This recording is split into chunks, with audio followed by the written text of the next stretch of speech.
Salut, moi c'est la maladie. Tu me connais pas encore mais tu vas désormais devoir vivre avec moi. Et je peux te dire que parfois je t'en fais voir de toutes les couleurs.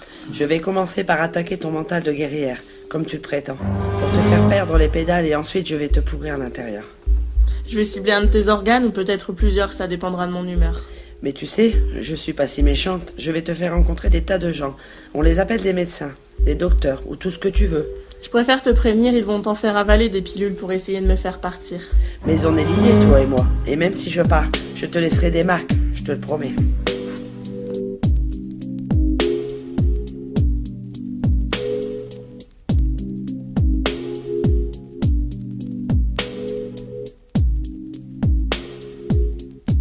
Mais qu'est-ce qui m'arrive? Où suis-je? Je vais par-ci, je vais par-là, je déambule à petits pas, intriguée de voir ces gens qui me dévisagent. Quel supplice! Pourquoi aucun partage? Je dois rester ici, mais c'est où ici? Beaucoup de questions m'envahissent. Pauvre de moi, je fais avec et je subis. Comment vous appelez-vous? Je ne sais plus, et vous? Venez manger avec nous, mais c'est qui nous? C'est un cauchemar, je vais me réveiller. Allez, je verrai demain si j'ai rêvé. Le lendemain, je revis la même journée qu'hier. Aidez-moi, je suis perdue, que vais-je devenir? Aidez-moi, madame, je suis où? Où est ma maison? J'y retourne de suite. Mais où je vis? Dans quelle région? Me voici enfermée pour toujours dans cette prison de murs blancs tout autour. Je subis les cris des autres et leurs souffrances. La folie m'envahit. Qui suis-je? Il y a urgence. Je marche, je tourne, je pleure, je ris.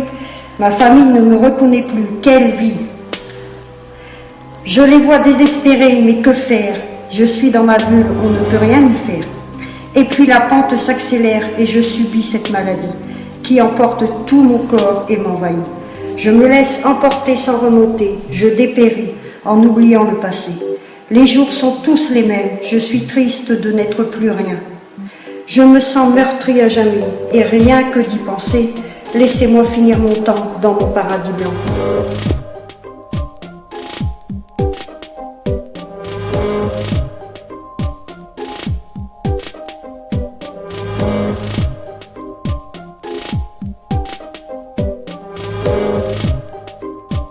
Elle est l'ombre de moi-même, que dis-je, elle est l'antre de moi-même. Elle arrive subtilement comme l'amour au printemps, sauf que celle-ci ne dure pas qu'un temps. Elle vous pénètre, elle vous enivre, c'est elle le maître, jusqu'à ne plus vous faire vivre. Cette sensation d'injustice, une vie loin d'être lisse, qu'importe l'âge, elle marque son passage. Des cicatrices peut-être invisibles, mais psychologiquement invincibles. La psychose vous inonde, vous emmène dans un autre monde. Elle vous fait découvrir ces murs blancs qu'on appelle des asiles ou des hospices, ces murs comblés par des innocents, quel maléfice. La souffrance présente, une famille en détresse face à ces larmes de faiblesse, cette sensation d'être impuissante. Durant toute la vie, cette fourbe diablerie, debout, assis, couché, position du nouveau-né. Ces murs blancs se sont transformés en bois brut, était-ce donc ça le but? Me voilà au paradis blanc.